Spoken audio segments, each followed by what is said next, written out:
Okey murid-murid, aktiviti seterusnya adalah dengan kata terbitan yang telah murid-murid pilih sebentar tadi. Murid-murid perlu membina 2 ayat gramatis bagi setiap kategori jenis kata terbitan. Kemudian dengan kaedah think, pair and share, iaitu kaedah yang mana kamu perlu memikirkan ayat yang sesuai berdasarkan pada kata terbitan. Kemudian kamu perlu bina ayat dengan gramatis dan perlu berkongsi ayat tersebut secara berpasangan dengan rakan sebelah. Kemudian apa yang murid-murid perlu lakukan selepas itu ialah berkongsi secara keseluruhan di dalam kelas bersama dengan rakan-rakan kelas yang lain.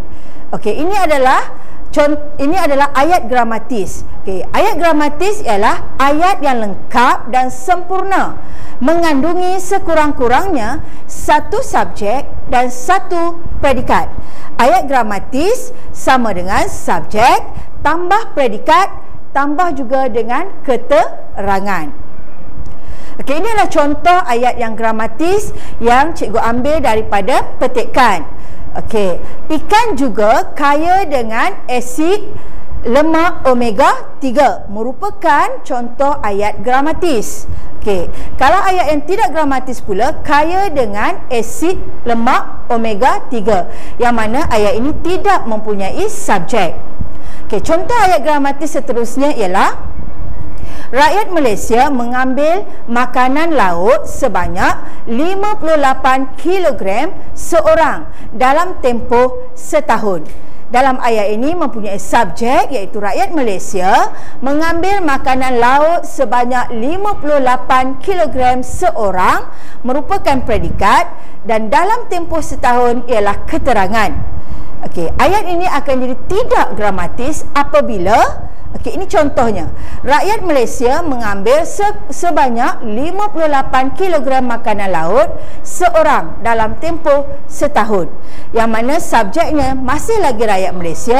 Okey, mengambil sebanyak 58 kg, iaitu kita gunakan keterangan di tengah-tengah ayat dan juga di akhir ayat tanpa ada predikat. Okey, seterusnya okey, murid-murid perlu bina ayat berdasarkan kata terbitan awalan, akhiran dan juga apitan. Okey, mari kita lihat ayat-ayat yang telah dibina oleh murid-murid. Okey, ayat kata terbitan berimbuhan awalan. Okey, mencapai, berkualiti. Okey, ayatnya Aisyah berjaya maafkan cikgu ya, Aisyah belajar dengan tekun untuk mencapai kejayaan dalam peperiksaan.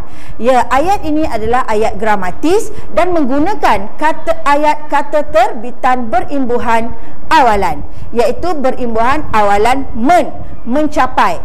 Yang dikatakan ayat ini ayat gramatis ialah Aisyah merupakan subjek, belajar dengan tekun untuk mencapai kejayaan dalam peperiksaan ialah predikat bagi ayat tersebut. Okey, seterusnya berkualiti. Ayatnya kain itu mahal dan berkualiti. Ayat ini juga ayat yang gramatis. Okey, bagi kata terbitan berimbuhan apitan pula. Okey, contoh perkataan yang diberikan ialah pengambilan dan juga mengeluarkan. Okay, ayatnya pengambilan makanan yang seimbang penting untuk kesihatan badan. Okay, ayat yang kedua, ayah mengeluarkan sampah untuk dibuang. Jadi kedua-dua ayat ini adalah ayat yang gramatis. Dan akhir sekali ayat kata terbitan berimbuhan akhiran. Okay, contoh kata terbitan berimbuhan akhiran yang diberikan ialah makanan dan juga hidupan.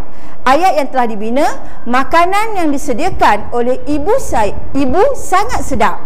Okey, yang ayat yang kedua, hutan merupakan habitat kepada pelbagai hidupan liar. Kedua-dua ayat ini juga merupakan ayat yang gramatis. Jadi tahniah dan syabas cikgu ucapkan kerana berjaya. Okey, murid-murid telah berjaya menghasilkan ayat-ayat yang gramatis berdasarkan kepada kata terbitan, imbuhan awalan, imbuhan apitan dan juga berimbuhan akhiran.